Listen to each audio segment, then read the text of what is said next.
What's up everybody, Renfail here. Welcome back for another Baldur's Gate 3 video, and today we're diving into the ultimate beginner's guide to the races of Baldur's Gate 3, which are Forgotten Realms races, Dungeons & Dragons races. If you're familiar with Dungeons & Dragons in 5th edition, you probably already know this information, but if not, that's what this is for. This is for the beginners out there who might not have ever played Dungeons & Dragons before. Maybe you're new to Baldur's Gate 3 and you're looking for a little bit more information on the races of this game and how to pick the right race for the class you're going to play. We're going to be walking through all of that today. Now, before we get going, I do need to say up front that this is obviously an extremely subjective video because my view on the races is based on having played 1st edition, 2nd edition, 3.5 into 5th edition, and sort of my viewpoints on the various races and kind of what I think they are the best for. It's very interesting in this particular version of Dungeons & Dragons because they have gotten rid of the pros and cons that used to exist with the stats. So these days everyone just kind of has stats, and the only thing that really differentiates the races are the racial inherent abilities that come with the various races and sub-races. So we're going to be going through those today. This is going to be a much longer video than the type of things I usually produce. So if in doubt, don't forget to check below and use the chapters to go through the video and find the section that you want to look at the most. And of course, as always, if you're someone who's an expert at this and you have something you'd like to add, don't forget to drop that down in the comments below. Check out all the other videos we have in the Baldur's Gate 3 playlist, daily streams at 11 a.m., and of course the Discord. All those links are down there. So without further ado, I'm going to turn my face off and we're going to get into the game and we're going to go through race by race, sub-race by sub-race, and cover all of them for those of you who need to know. Elves have traditionally been a staple of Dungeons & Dragons as well as many other tabletop worlds over the years, and as a general rule are split into a couple of different sub-races, which is traditionally a High Elf and Wood Elf variant, and you see the same thing here. When we look at the base features for the Elves, they get 9 meters as a base racial speed. They get Elven weapon training with longsword, short bow, and longbow. They get dark vision, which allows them to see up to 12 meters, and they get Fey ancestry, which gives them advantage on saving throws against being charmed, and you cannot be put to sleep by magical means, which is a cool little perk. It means no one can ever knock you out during combat, at least through magical means, so it's a lot of fun. Getting into the sub-races, the main difference here between the High Elf and Wood Elf is that the High Elf gets a cantrip, and the Wood Elf gets Fleet of Foot, which increases your movement speed by 1.5 meters. Now, in terms of what are the best classes for the elf, this is honestly just going to depend on your personal preference. The Wood Elf having an additional 1.5 meters of movement speed is really nice for like rangers or rogues because you can have a little bit additional movement on the battlefield, and the High Elf having this High Elf cantrip is sort of like a bonus to being those like if you want to be like a wizard or something. But to be honest with you, this isn't that big of a perk. If I had to pick between the two, I would traditionally go with the Wood Elf just because that's a personal preference. Matter of fact, if you watch my Druid playthrough that I'm doing, it's a Wood Elf, and I pretty much always start with Wood Elves when I play games across the various CRPGs that I play. Elves are a lot of fun. Those are the race and sub-race features, so bear that in mind. I think that Elven weapon training, one of the reasons I went with a Wood Elf for my Druid is because you get the short bow and longbow proficiency with the Elves, which means as a Druid I can not only cast magic, but I'm also proficient with longsword short, so it's short bow and longbow, and I love using my longbow to add a little bit of pew damage to the combat scenarios without needing to have, you know, a martial class, and I could do it with my caster. Tieflings, as it describes here, are descended from the devils of the 9 hells. They face constant suspicion in Faerun, not quite as much as the Drow, but they do tend to be looked at strangely by many because they are, of course, half-breeds essentially, who have some sort of devil blood in them. Now, the the various looks, the way they look depends on the type of tiefling you're going to be picking, and we're going to dive into the sub races here in a minute. But first up, let's just look at the racial features. Base racial speed of 9 meters with the tiefling, dark vision up to 12 meters, and hellish resistance to fire damage, which means you only take half damage from it, which is really cool if you want this character to be in the heart of battle and you're laying down fireballs and other stuff, because you can get them pretty buffed up against fire resistances. Now, when we turn to the sub-races here, the Asmodeus Tiefling, it says here, they've inherited the ability to wield fire and darkness from the Archdevil Asmodeus' infernal bloodline, and you get the produce flame cantrip at your disposal. The Mephistopheles Tiefling it says gifted with a particular affinity for arcane magic, which is a lot of fun, but you get Mage Hand as a cantrip.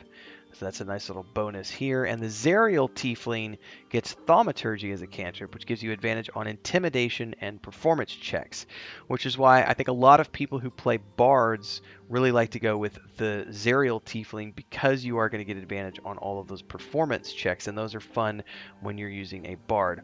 Intimidation is more towards the fighters and strength-based characters, which is why, these are a great choice for like barbarians or fighters, who are going to be right up front using strength as their primary stat.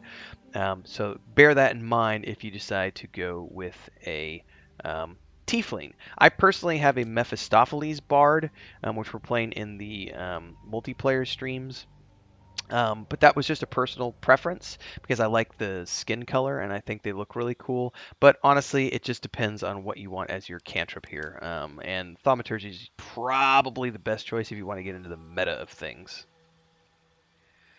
Now, the Drow have traditionally been a race that is severely looked down upon because of their goddess. It says here, driven to the Underdark, most Drow have adopted a ruthless pragmatism, while the Loth-sworn delight in the goddess's evil tenets. The Seldarine reject her attempt to overthrow the leader of the Elven pantheon. The Drow face significant racial prejudice when you're playing these, so you're going to get some really unique conversation options. My sorcerer is a drow, and I played a rogue drow in the early access and had a lot of fun with it. But I'm going Seldarine as opposed to Lolth. But I know some people like to go the evil route, so go from there. The base Rachel is you get Dancing Lights as a cantrip. Base racial speed of 9. Drow weapon training gives you proficiency with rapier, short sword, and hand crossbow. You have dark vision up to 24 meters. This is superior dark vision, which is a lot better than what other people have, and that's because you've grown up in the dark. So any sort of underground environments, you're going to have superior vision, which is great for those of you who don't want to deal with hauling torches around or using light spells. But if you do need a light spell, boom, you got Dancing Lights as a cantrip.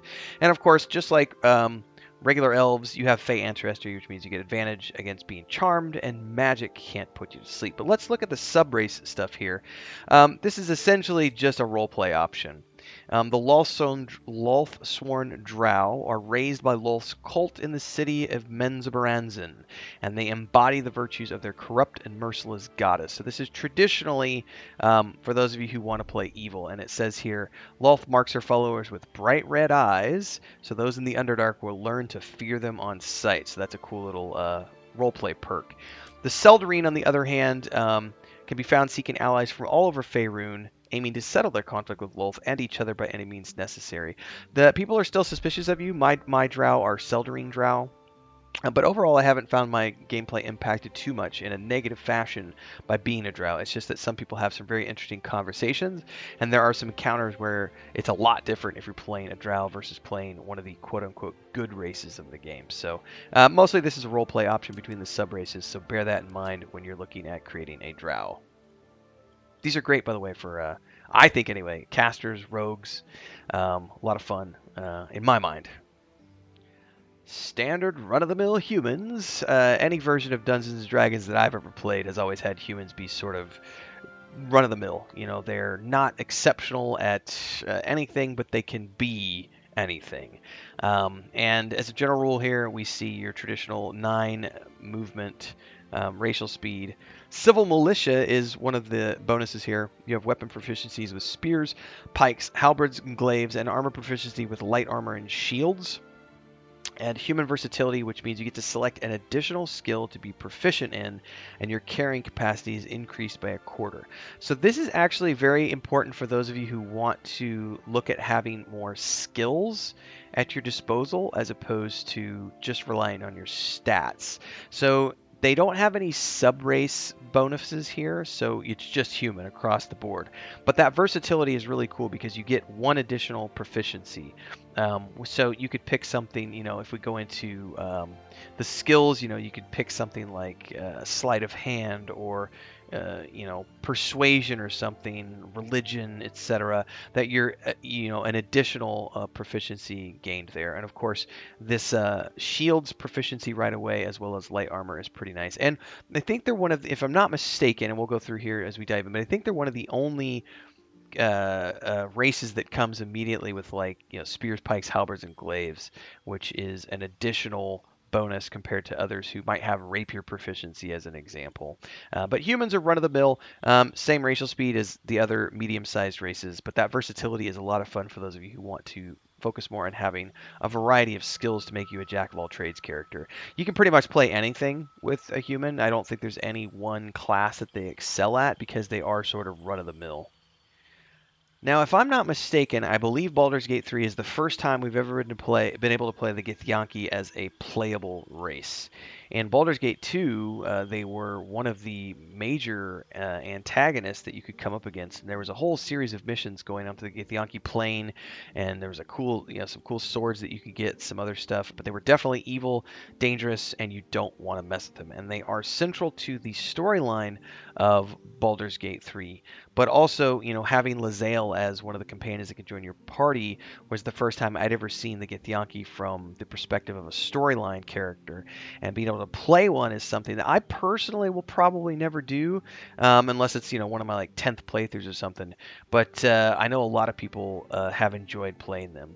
So the base essence here is, from a role-playing perspective, says they have a ruthlessness born from being enslaved by mind flayers. They ride the astral sea atop red dragons, bringing their silver swords and psionic might to bear against any race of the Illithid menace. And they are, out of the box, extremely potent. But the downside is everyone is going to dislike you and be suspicious of you, and that's from a role-playing perspective. But one of the coolest things you get as a Githyanki is astral knowledge, which gives you proficiency in all skills of a chosen ability. And you basically pick what that is. The most frequently I've used this is I have Lae'zel in my party as my main fighter, but she also, because I don't have a rogue in my group, she's she's the person who disarms all the traps and opens all the doors and locks and picks all the locks, because she gets a dexterity bonus because of the astral knowledge proficiency, which is really, really cool. As far as cantrip goes, they get a type of mage hand, Githyanki Psionics, and then base versus speed of 9, and you are a martial prodigy based on a lifetime of relentless training, which gives you armor proficiency with light and medium armor, as well as proficiency with short sword, long sword, and great sword. So these are really good at being melee characters, whether it's a paladin, barbarian, or a warrior. The Githyanki, much like the Half-Orcs, are sort of built towards being tanks. Obviously, you could play it any way you want, but that's traditionally one of the ways to roll. Now, however, with this action bonus, this astral knowledge is going to give you proficiency in all skills of a chosen ability. So if you're a rogue and your primary stat is dex, you're going to be able to get proficiency on all your dex rolls. Or if you're a charisma-based character, you can get proficiency in all of your charisma skills. So that's something to bear in mind, because that astral knowledge proficiency is extremely powerful and can be applied to any class that you want to play. If you've been around my channel for any length of time, you have seen me play dwarves frequently. Along with wood elves, I love playing dwarves. I specifically like playing dwarven warriors. I just think they're a lot of fun to role play. My brother and I have done a lot of Lord of the Rings Online as dwarves. I've done dwarves in pretty much any MMORPG I've ever played, usually playing some sort of a guardian or warrior type character, and they're just a lot of fun. Dragon Age Origins had great dwarves in them, and I think Forgotten Realms does dwarves pretty good as well. You have some some base racial features here. Now, because you're short, you only get 7.5 meters per turn. That's a short race thing. So you can't move as much as the medium races.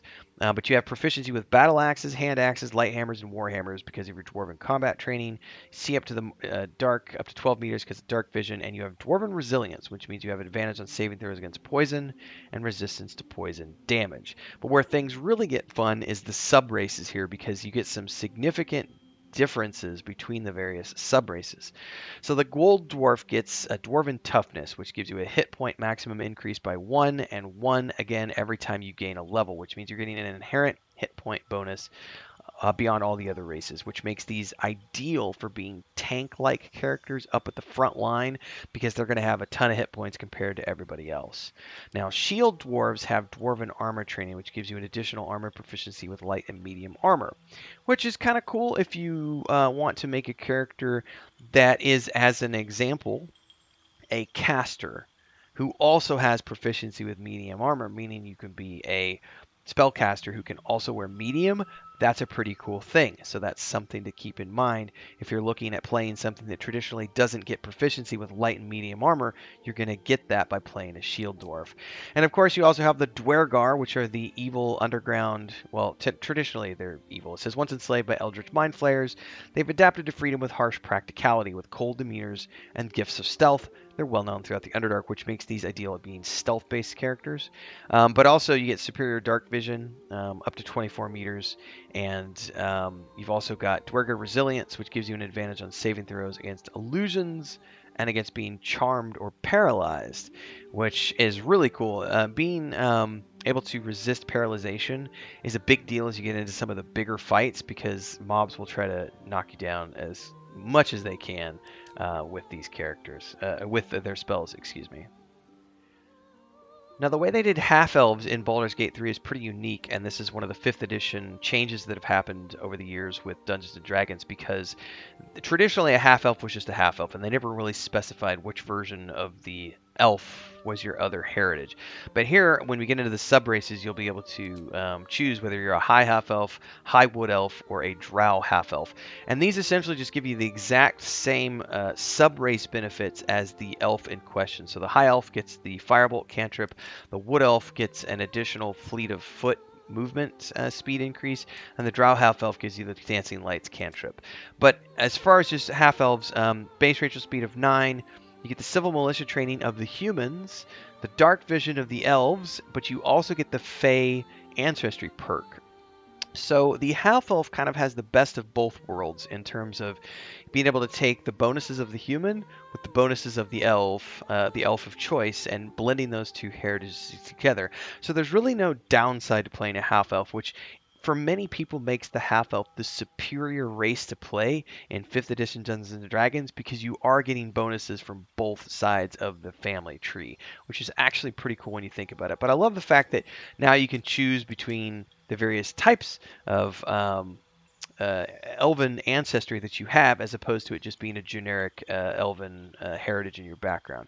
That's one of the cool things with 5th edition. I know they're moving towards allowing more than just half elves in the future. They're talking about having, like, half halflings, half dwarves, so on and so forth, which I think is a really cool modification and expansion of the rule sets over the years. Quick commercial break, everyone, to give a shout out to all of these amazing people who are the guild champions at the highest tiered membership here on our channel, and of course all of the members who help keep me full-time and doing this for your enjoyment. If you would also like to become a member, you get access to tons of special stuff like live stream, member-only chat, private videos for our members several times a week. It's really simple. Just pick your tier, go from there. You can also do super chats or super thanks on any stream, YouTube short, or video that you see. Don't forget the Discord. Links are down below. Let's get back to the video. I love halflings. I've played halflings probably equal to the amount of times I've played dwarves. A lot of the times in the past, I have played versions of halfling rogues in previous CRPGs. I think Baldur's Gate 3 is the first time I broke away from that and played a drow as a rogue rather than a halfling. But you can do a lot of different things with halflings, but because they are a short race, they suffer from that 7.5 meter turn movement speed per turn because they're short. But they also get lucky, which means when you roll a 1 for an attack roll, ability check, or saving throw, you get to re-roll the die and use the new roll, which is one of the reasons when I talk about what is the best race for new players. I think that when it comes to Baldur's Gate 3 and 5th edition, I think the Halfling is one of the best races you can choose out of the box, aside from maybe the half elf, because of this right here. That lucky racial feature is super, super powerful for those people who might not want to deal with a lot of the mechanics of the game, or might not know all the rules of Dungeons and Dragons, because being able to re-roll anytime you have a crit fail is really, really powerful. So keep that in mind. You also have advantage on saving throws against being frightened, because you're so small, you're like, I'm not afraid of anything. What?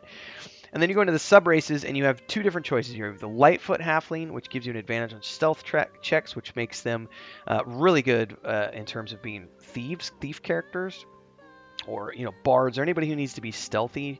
But also the Strongheart Halfling, which gives you advantage against poison and resistance to poison damage, which is a lot like the Dwarf.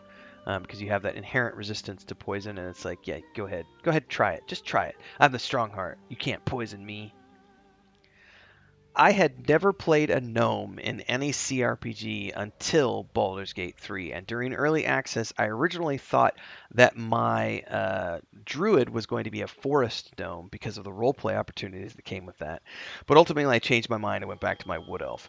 But the base racial feature for gnomes is your 7.5 meter turn speed, but you get gnome cunning, which gives you advantage on intelligence, wisdom, and charisma saving throws. But the really cool component of the rogue comes into play with these sub races. So the rock gnomes get dark vision and artificer's lore, which adds twice your proficiency bonus to history checks. So if you're someone who wants to role play from the perspective of being a lore junkie who knows everything about everything, you're going to want to go with this as your background, because or excuse me, as your subrace, not your background, because you get that proficiency bonus to history checks. Well, double it. Forest gnomes, however, get an inherent speak with animals ability, which I think makes them ideal for being rangers or druids. And this is one of the reasons I was going to be a forest gnome druid, because of that inherent speak with animals ability. Also get dark vision. I also love the roleplay description. Forest gnomes are a rare sight in Faerun. They are masters of magic and craftsmanship in their distant, idyllic groves, which sounded great to me because they're also reclusive in nature. So I was like, that sounded really cool for some sort of a ranger or a druid. And then you have deep gnomes, who have stone camouflage, which gives you advantage on stealth checks, which is a lot like the halfling bonus you get for the Lightfoot. So again, if you're trying to be a stealthy little thief character, this might be to your advantage, because you also get that superior dark vision because you've grown up in the depths of the Underdark. Now, Dragonborn is something that's new to 5th edition, and Celasta did this as well. They are a very, very interesting race, and their sub-race components are where things really come into play here. So right out of the gate, 9 meters per turn speed. There's not a lot of base racial features, and that's because there's a ton of sub-race options. But essentially, you a proud race that values clan and skills above all else. Once enslaved by dragons, they strive to be self-efficient and do not want to be beholden to anyone, even the gods.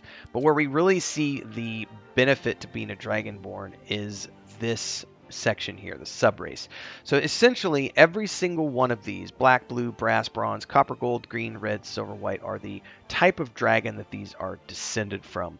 And each one of these comes with some sort of a breath weapon and some sort of an inherent resistance. So if you're going to go with Black Dragon, you're going to have a resistance to acid damage, and you're going to have an acid breath weapon. If you go Blue Dragon, it's going to be lightning. If you go Brass, it's going to be fire. You go Bronze, lightning. You go Copper, acid. Go Gold, fire. Green, poison. Red, fire. Silver is frost. White is frost. And this dramatically changes the way your Dragonborn looks. So it's more than just the subclass bonuses. It's also the way they look, which is really cool. And I think it's one of the reasons a lot of people really like the Dragonborn, because of how unique they are compared to all the other races. So this is definitely something that's unique for people, because they're far and away a new race compared to, say, previous editions of Dungeons and Dragons, much like the Githyanki being playable in 5th edition. And then you have the Half-Orc, which has been around for quite some time, and these are generally going to be, from a roleplay perspective, berserkers or frontline fighters. In the past, you were always going to be extremely limited with charisma because people considered you to be extremely ugly.